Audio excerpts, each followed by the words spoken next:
We remain steadfast in our commitment in delivering local news that matters, stories that inspire, enriching the lives of Filipinos in the Philippines and across the globe. This is your GMA Regional TV. Buong puso para sa Pilipino. Ito ang GMA Regional TV. Balitang Southern Tagalog. Magandang hapon mga kapuso. Narito na ang Balitang Southern Tagalog. Hatid namin ang mga pinakamalaki at pinakahuling balita sa Timog Katagalugan. Live mula rito sa GMA Batangas Station, ako po si Ace Medrano. Ako naman po si Ivy Saunar-Gasang.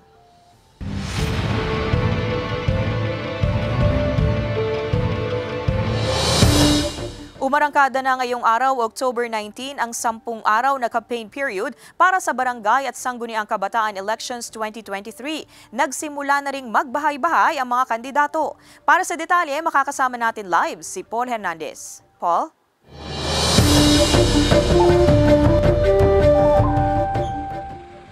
Ivy, kanya-kanyang paandar yung mga kakandidato. Malaparty pa yung pagsisimula ng pangangampanya ng isang partido dito sa Batangas City kaninang umaga. Ito na ang araw na hinihintay ng mga kandidato para sa barangay and SK elections. Kung hindi magkasya sa motorcade, pagsuyod sa mga kasulok-sulukang lugar sa barangay ang diskarte ng mga kandidato para makapangampanya. Hindi pa rin nawawala ang pamamahagi ng leaflets. At syempre, kabi-kabila ang campaign jingle. Tad-tad na rin ng election material ang maraming common poster area. Marami raw sa mga kandidatong ito, madaling araw pa lang ay nagkabit na. Ayon sa COMELEC, pinapayagan naman yung pagkakabit ng mga campaign material sa bahay, gayon din sa mga pribadong gusali basta't may pahintulot yan ng may-ari. Gaya na lamang nito na halos sakupin na yung buong entrada ng establishmento. Naka-activate na raw ang kontrabigay at kontra-EPAL help desk ng COMELEC para sa mga reklamo. Bukas po ang aming tanggapan sa inyong reklamo kung meron man kayong tingin nyo ay hindi tama at angkop sa mga ganyang violation, no? At sa pag-iikot, nakita ng news team na nakabalandra ang mukha ng mga kandidato sa tapat lang ng eskwelahang ito. Bagay na sisilipin daw ng COMELEC. We'll notify if anong klase yung nature, no? May pahintulot ba yan or something, and if it's inappropriate, we will ask in a nice way na baka pwede strike down. Kahit sa social media, baha na rin ang pangangampanya. Kanya-kanyang pagpapahayag ng plataporma ang mga tumatakbo. Kahit first day pa lang ng pangangampanya, damang-dama ang election fever. Walang sinasayang na sandali ang mga kandidato lalo at 10 araw lang ay tatagal ng campaign season. Ayon sa COMELEC Batangas City, wala pa silang natatanggap na ulat ng mga nagkakabit ng campaign material sa mga puno, poste o kaya yung mga kable na mahigpit na ipinagbabawal. Ivy, yung muling paalala ng COMELEC sa mga kakandidato ay dapat 5 piso lamang yung gagastusin nila sa kada botante at dapat daw ay isama itong mga nagastos na ito sa pagsusumite nila ng Statement of Contributions and Expenditures o SOSE. Ivy. Maraming salamat, Paul Hernandez. Mahigpit na binabantayan ng otoridad ang mga barangay na may malalaking bilang ng botante sa Lipa City. Mas pinaigting naman ang COMELEC checkpoints ngayong nagsimula ng 10 araw na campaign period. Ang detalye sa report ni Denise Abante.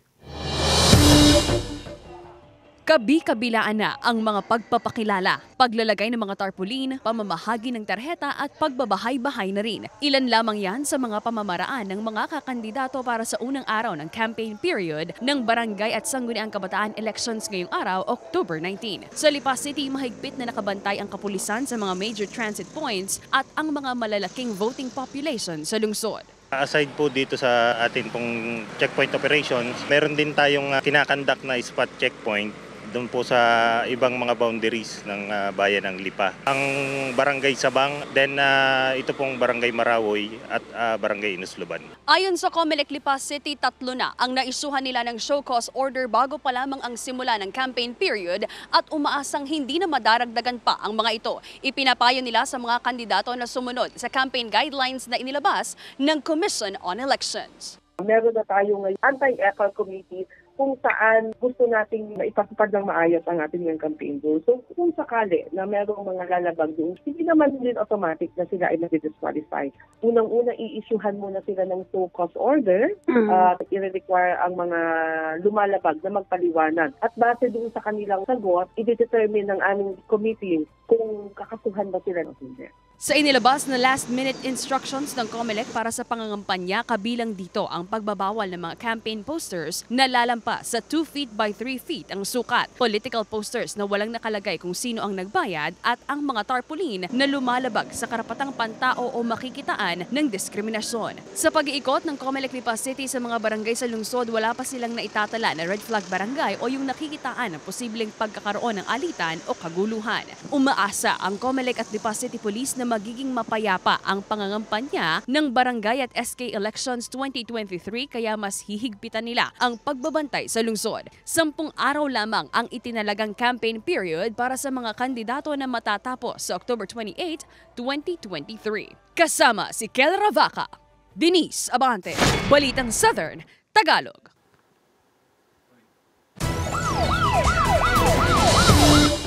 Natagpo ang nakahandusay sa gilid ng kalsada ang isang rider sa Bawan, Batangas at patuloy na inaalam ng pulisya ang pagkakakilanlan nito. Nagbabalik sa report si Denise Abante. Dugo ang nakatabi sa kanyang motorsiklo sa kalsadang sakop ng Barangay Manghinaw 1, Bawan, Batangas ang lalaking ito nang madatna ng rumespondeng mga otoridad pasado alas 11 kagabi. Ayon sa pulisya, isang concerned citizen ang tumawag sa kanilang himpilan na nakakita sa lalaking duguan sa gilid ng kalsada. Agad umanong nagtungo ang kapulisan kasama ang MDRRMO Bawan sa naturang lugar. Naisugod pa siya sa ospital ngunit idineklarang dead on arrival ng doktor. Hindi pa natin masabi kung saan siya bumangga o whatsoever. Ang ating initial na is self-accident.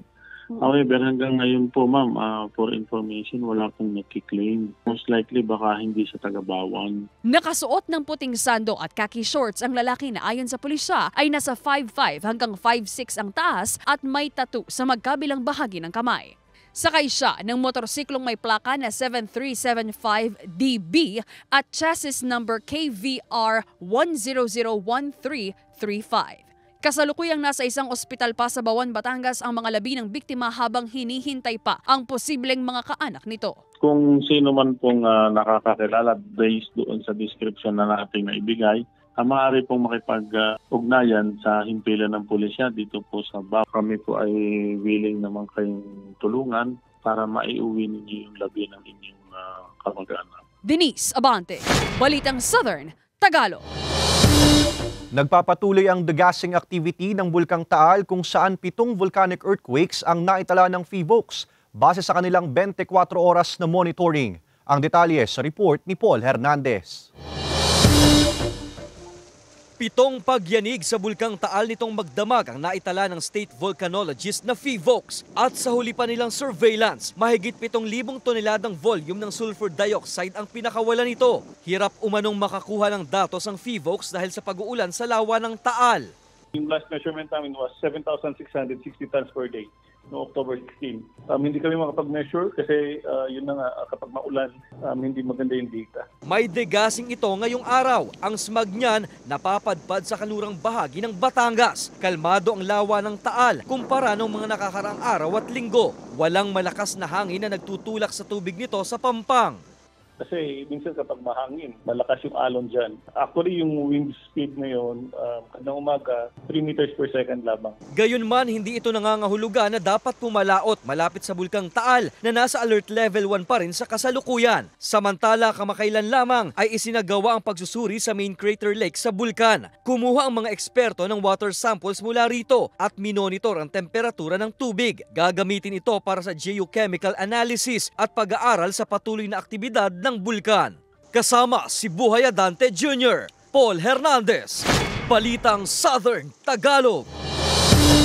Nagpakitang gilas ang mahigit 20 mga senior citizens sa Bawan, Batangas sa isinagawang Senior Citizens Month Celebration kahapon, October 18. Ayon sa Bawan LGU, layo ng programa na bigyang halaga ang mga senior citizen kaya nagkaroon ng paligsahan sa pagsayaw, pagkanta at pagtula ng nasa mahigit 20 mga nakatatanda mula sa iba't ibang barangay. Sa pagtatapos ng programa, sumayaw ang mga orihinal na manunubli mula sa Barangay Alagaw bilang pasasalamat umano sa mga biyayang natatanggap ng mga senior citizens sa bayan. Bukod pa rito, nakatatanggap din ng cash incentives mula sa lokal na pamahalaan ang mga centenarians sa bayan. Namamahagi rin ng regalo at bigas ang Bawan LGU para sa nasa mahigit 100 senior citizens na dumalo sa naturang programa. Good news mga kapuso, sa mga naghahanap ng trabaho, naghahanap ang Kapuso Network ng Master Control and VTR Automation Engineer, TV Transmitter Technician, Electromechanical Engineer, Satellite Systems Engineer, Junior Media Asset Management System Support Engineer at iba pa na makikita sa inyong TV screen. Para sa kumpletong detalye at sa mga nais mag-apply, bisitahin ang careers.gmanetwork.com.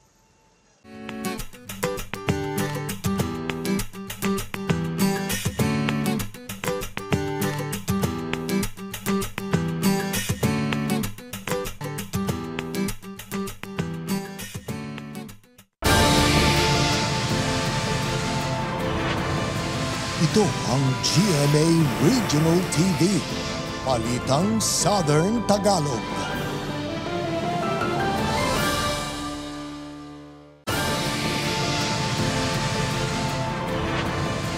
Ito ang GMA Regional TV, Balitang Southern Tagalog.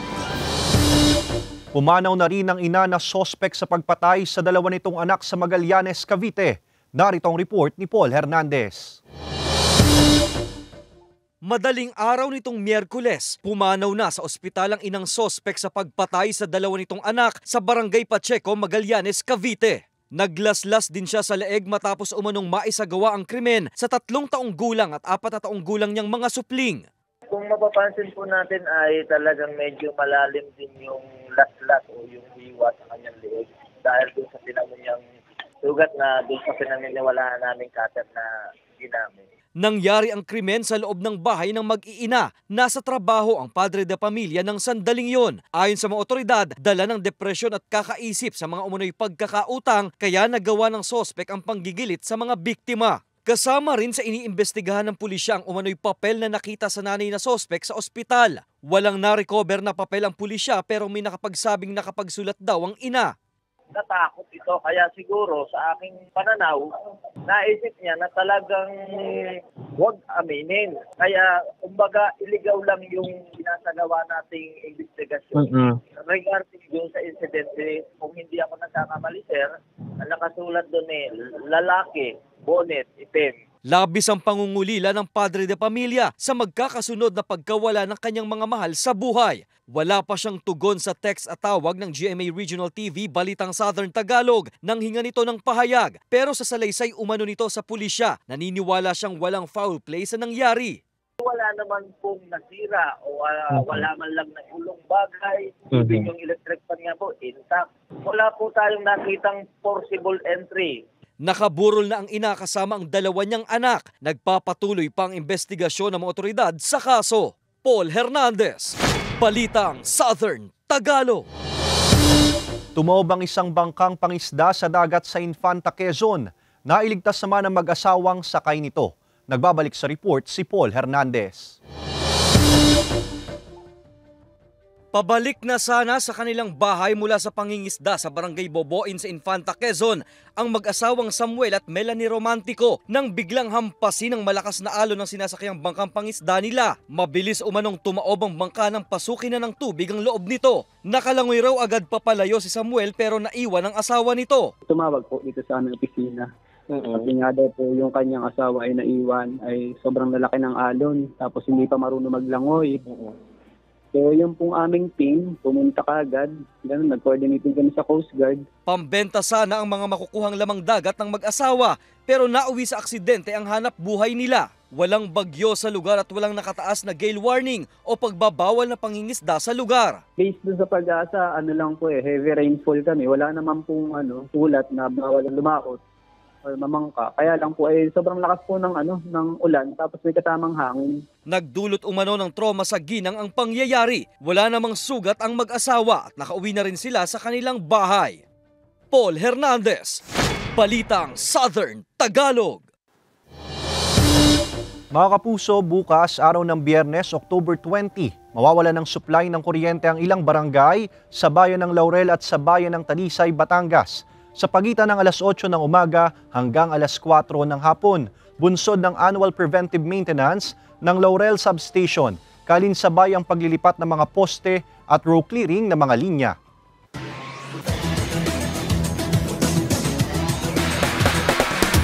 Nakapagtala ng unang panalo ang Letran Knights sa NCAA Season 99 matapos talunin ang San Sebastian Golden Stags sa score na 86-71. Alamin yan sa report.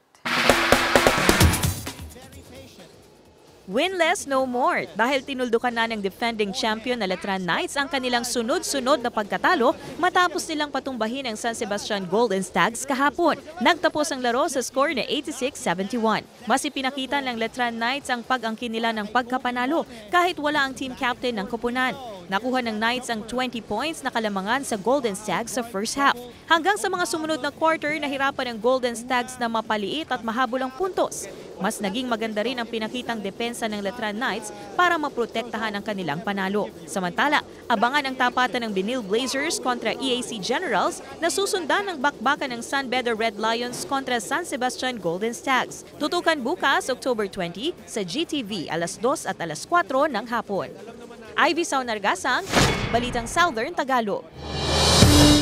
Mga kapuso, maging bahagi ng nangungunang TV and radio network sa bansa. Naghahanap ang Kapuso Network ng mga sumusunod: News Production Specialist, News Program Specialist, Junior Desk Editor, News Assistant Video Journalist, D&G Specialist, Moving Image Editor, Video Graphics Artist, Senior Editor, Social Media Specialist, Content Producer at iba pang posisyon na makikita sa inyong TV screen. Para sa kumpletong detalye at sa mga nais mag-apply, bisitahin ang careers.gmanetwork.com.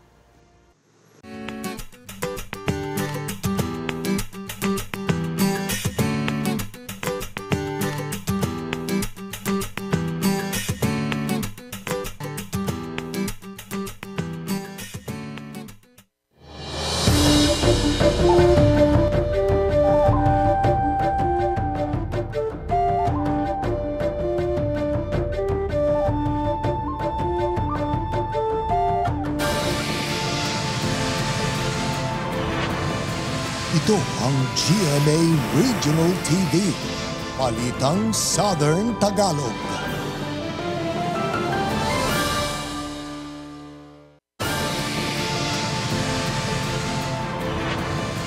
Ito ang GMA Regional TV, Balitang Southern Tagalog.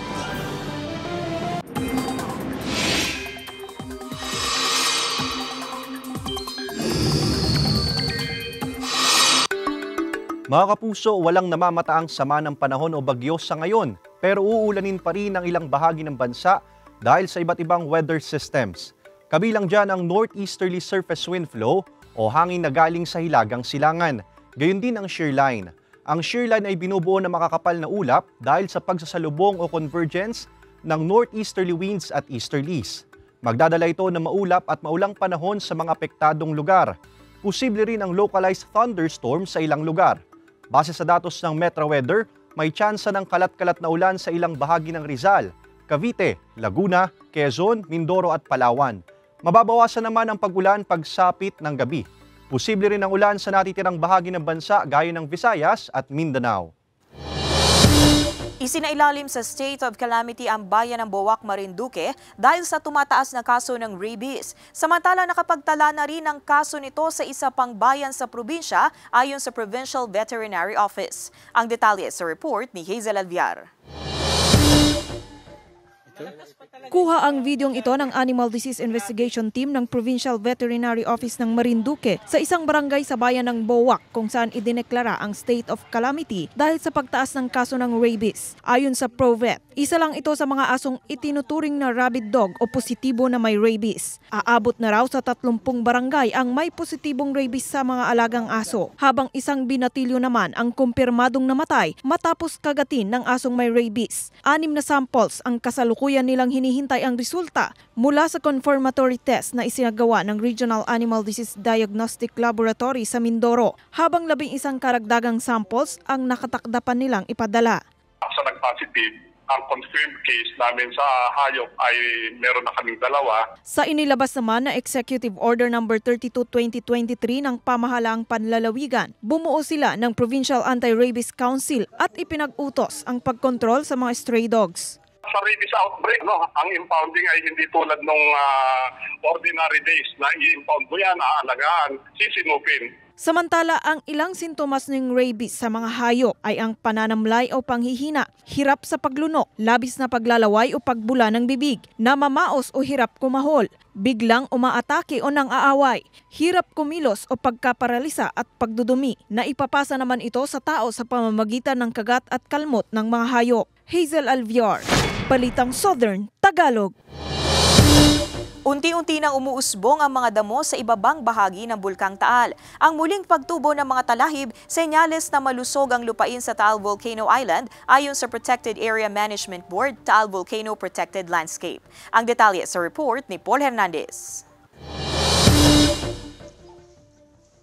Sa malayuan, malaabo pa rin ang kalakhang paligid ng Bulkang Taal kung titingnan. Pero sa malapitan, nakamamanghang isipin na matapos ang 3 taon ang huli itong pumutok, nanunumbalik na ang luntiang ganda sa Taal. Paunti-unti umuusbong ang mga talahib sa ibabang bahagi ng bulkan. Ayon sa Protected Area Management Board o PAMB na siyang nangangasiwa sa Taal Volcano Protected Landscape, sinuri ang lugar ng UPLB College of Forestry and Natural Resources. At base rito, senyales ang muling pag-usbong ng mga damo na malusog pa rin ang lupain sa Taal Volcano Island. Mataas rin yung biological diversity, very diverse pa rin in terms of yung floral species ang ating Taal Volcano Island. Yun nga lang, medyo mababa in terms of faunal species.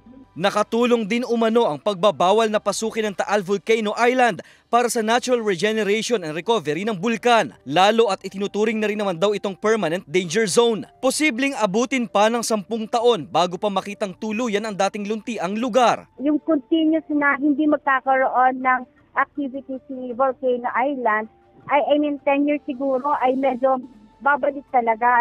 In 10 years babalik yung last vegetation ni Volcano Island. Hindi pa rin pinahihintulutan ng anumang uri ng tourism activities malapit sa isla ng Bulkang Taal. Samantala, nagpapatuloy ang pangingisda o panghuhuli ng isdang tawili sa Taal Lake. Abiso ng PAMB TVPL, paiiralin pa rin nila ang closed fishing season sa lawa tuwing Marso taon-taon. Kasama si Buhay Adante Jr., Paul Hernandez, Balitang Southern Tagalog. Nanawagan na rin ang tulong si Magandang Dilag star Herlin Budol para mahanap ang beauty queen na si Catherine Camilon. Samantala, muling mapapanood ang tambalang Miguel Tan Felix at Isabel Ortega sa MMFF 2023. Narito ang report ni Hazel Alviar. Nangangamba na rin ngayon ang beauty queen at Magandang Dilag star na si Herlin Budol sa ilang araw ng pagkawala ng kanyang kasamahan sa Miss Grand International na si Catherine Camilon. Nanawagan na rin siya sa publiko na tumulong sa pagbigay ng impormasyon na makatutulong sa paghahanap sa nawawalang beauty queen. Ayon kay Herlin, isa si Catherine sa mga itinuturing niyang kapatid sa Miss Grand International. Samantala, muli namang mapapanood ang tambalang Miguel Tan Felix at Isabel Ortega sa pelikulang Firefly na official entry sa Metro Manila Film Fest o MMFF 2023. Pinusuan naman ng netizens at kanilang fans ang ibinahagi nilang larawan sa kanilang photoshoot sa nasabing pelikula. Sa maging sino ka man, bubuhos ang emosyon at revelasyon mamayang gabi sa pagkikita ng mag-inang Monique at Belinda. Ano kaya ang mga malalaman ni Monique habang patuloy pa rin naman ang panghahanting ni Gilbert at Alex sa kanya? Ang mga eksenang yan tutukan mamayang alas 8 ng gabi pagkatapos ng 24 oras. Hazel Alviar, Balitang Southern Tagalog. Mga kapuso, bukas araw ng Biyernes, October 20, mawawalan ng supply ng kuryente ang ilang barangay sa lungsod ng Tanawan at sa bayan ng Cuenca, Batangas sa pagitan ng alas 9 ng umaga hanggang alas 4 ng hapon. Bunsod ng pagpapalit at paglilipat ng mga poste at installation and energization ng mga transformer kalinsabayang row clearing ng mga linya.